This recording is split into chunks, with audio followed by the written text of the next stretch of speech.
तरमीमी bill जो लाया, इसके अंदर हुकूमत जितने हमारी प्रॉपर्टी है, जो मसाजिद है, जो ईदगाहें हैं, जो कब्रिस्तान है, वो अपने कब्जे में लेने की साजिश के तहत ये तरमीमी बिल लाया गया। आप समझ लीजिए ये तरमीमी बिल क्यों आया।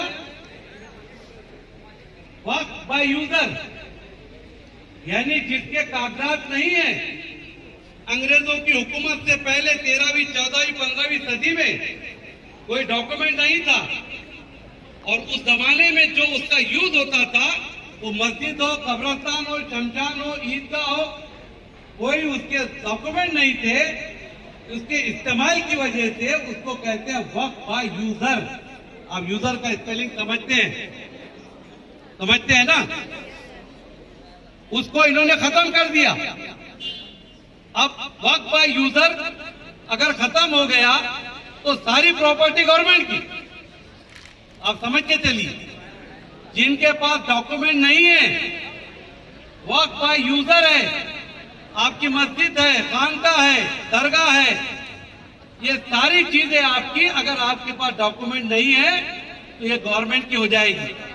इसलिए अल्हम्दुलिल्लाह हमने वक्फ बोर्ड की यहाँ पर मीटिंग बुलाई, 400 साढ़े 400 नुमाइंदे पूरे जिले से आए, और जो जो हमारी मस्जिद, खानका, दरगाह, ईदगाह, कब्रिस्तान है, हमने उनके डॉक्यूमेंट बनाने का काम शुरू किया। अल्हम्दुलिल्लाह वकार सर के नीचे जो ऑफिस है वहां पर वो काम जारी और सारी है। दूसरा, इन्होंने जो इसके इख्तियार है कि मालिक कौन, पावर कलेक्टर को दे दी। कलेक्टर किसकी सुनेगा? हुकूमत की। यानी हुकूमत के दबाव में आके कलेक्टर वही फैसला देगा जो हुकूमत चाहेगी। उसके बाद जो मुतवल्लियान के इलेक्शन होकर उसके नुमाइंदे आते थे, वो खत्म करके अब सिर्फ जो गवर्नमेंट अपॉइंट करेंगी वही आएंगे। एक का भी इलेक्शन नहीं होगा। यानी गवर्नमेंट कौन से नुमाइंदे देगी? ऐसे वो मौलाना दाढ़ी वाले पकड़ के लाएंगे जो हरामखोर आरएसएस और बीजेपी के तलवे चाटने वाले मौलाना है, जिनको आपने देखा कि जो टीवी के ऊपर मोदी की जय जयकार करते हैं, ऐसे मौलाना को लाके वहां पर बिठाएंगे। उन्होंने कहा कि भाई हम 2 हिंदू उसके अंदर रखेंगे, जबकि कानून और हमारा संविधान बाबा साहेब आम्बेडकर का इजाजत नहीं देता। जिस धर्म की संस्था है उसी धर्म के लोग उसको चलाएंगे। उन्होंने उसको एक तरफ रखकर 2 हिंदू भाइयों के नाम देकर ये बताने की कोशिश की कि हिंदू मुस्लिम हो जाए। हमारे हिंदू भाई उनके झांसे में नहीं आए और उनको समझ गया कि जिस तरह राम मंदिर है, जिस तरह तिरुपति बालाजी मंदिर है, जिस तरह सिख भाइयों के मंदिर है, इसके ऊपर कोई गैर सिख या गैर हिंदू नहीं जा सकता। राम मंदिर पर तो दोस्तों अगर जो हिंदू जनरल है उसके सिवा ओबीसी, एसटी, एनटी ये कैटेगरी का भी कोई हिंदू नहीं जा सकता। लेकिन यहाँ उन्होंने औकाफ को, जैसा इस नौजवान ने बतलाया, सिर्फ अमेंडमेंट यहाँ कर रहे हैं। और ये आर्टिकल 14 का हनन है। आर्टिकल 14 इस मुल्क के एक एक इंसान को बराबरी का हक देता है। आपको भी जीने का हक है, अपने अदारे चलाने का हक है। ये सारी चीजें जो है इसके तहत खत्म करने की इनकी साजिश थी। अब बहुत डिटेल में ना बताते हुए मैं इतना ही कहूंगा कि आज सुप्रीम कोर्ट ने सवाल पूछा कल भी कि जिस तरीके से तुम 2 हिंदू समाज के मेंबर औकाफ के बोर्ड में डाल रहे हो, तो क्या हिंदू समाज के बोर्ड में तुम मुसलमान लेने वाले हो? जवाब नहीं दे सका गवर्नमेंट का आदमी, जवाब नहीं दे सका।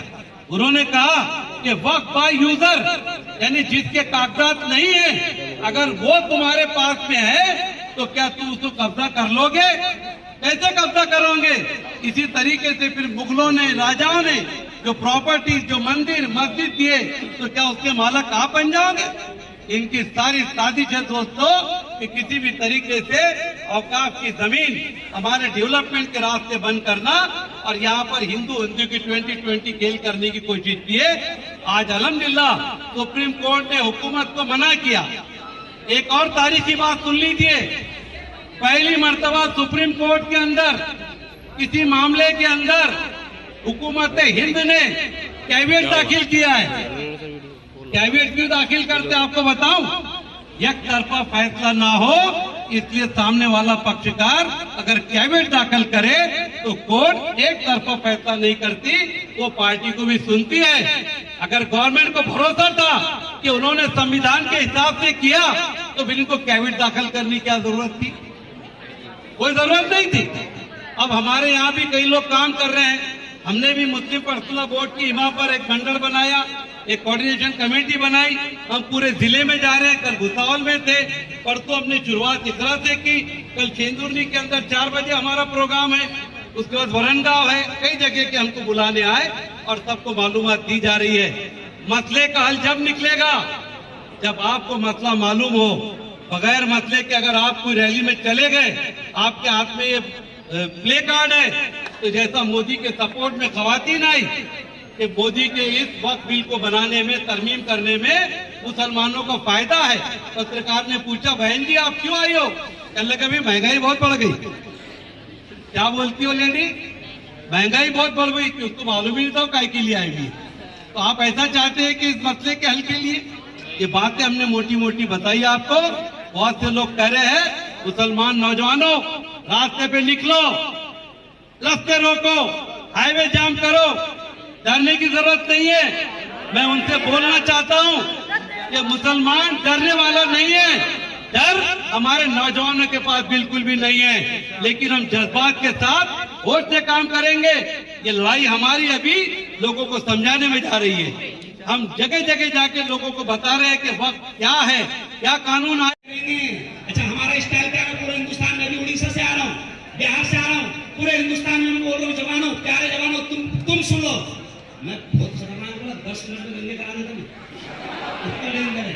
लेकिन अभी नहीं, क्योंकि अभी 40 साल के ऊपर हो गया ना, मैं तो रुपये करा गए। तो अब तुमको क्या करें जवानों?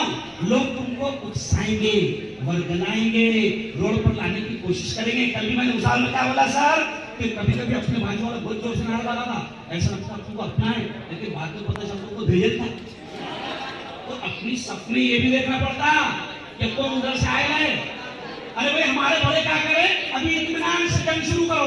अब कुछ लोग आपको पहले दिन डायरेक्ट उतार डाल रहे मैदान में। अब पहले दिन ही अगर भिड़ गए तो 2.5 महीने में क्या होगा? पहले दिन ही आपके ऊपर केस बन गए, पहले दिन ही आपके ऊपर केस बन गया, तो फिर आगे 2.5 महीने तक के परमिशन मिलेगी क्या? नहीं। तो हम जवानों को बोल रहे हैं कि प्यारे बच्चों, हम कानून, संविधान, सेकुलर, जमहूरी तरीके से लड़ेंगे। और वक्त बड़ा, हमारे बड़ों ने इशारा किया रोड पर आ जाओ, रोड पर आएंगे। हमारे बड़ों ने इशारा किया जेल भरो आंदोलन करो, जेल भरो आंदोलन करेंगे, सारी कुर्बानियां देंगे, मगर हम अल्लाह की जमीन और अल्लाह की जायदाद को किसी चोर के हलक में जाने नहीं देंगे। कौन तो बस यही पर बात खत्म। मैं शुक्रिया अदा करता हूँ, पूरी टीम जमा है और हम लोग है ना ऐसे इधर आ रहे हैं कि ये वीडियो इधर से बनेगी और आपके साथ में हम नारा लगाएंगे। ये नारा फौरन न्यूज में जाएगा, है ना भाई? ये नारा फौरन दादा लड़े थे गौरव से, अरे दादा लड़े थे गौरव से।